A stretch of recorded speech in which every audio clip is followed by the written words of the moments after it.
เชื่อกี่คำผมก็ไม่ไป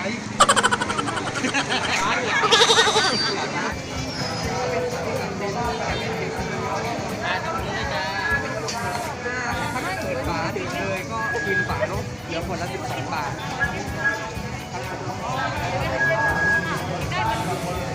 ขวดละ12 บาท60นะครับผมนี่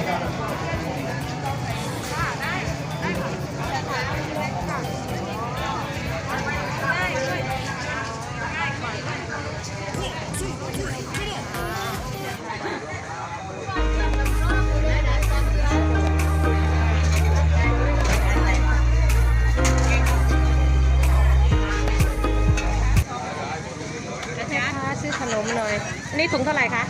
ไหนลูกนี่ถุงเท่าไหร่อันนี้20 บาทอันนี้10 บาท10 บาทอันนี้เป็นอะไรคะเป็นค่ะ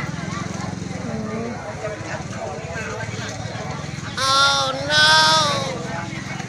เอาอย่างเดียวค่ะกินไม่หมด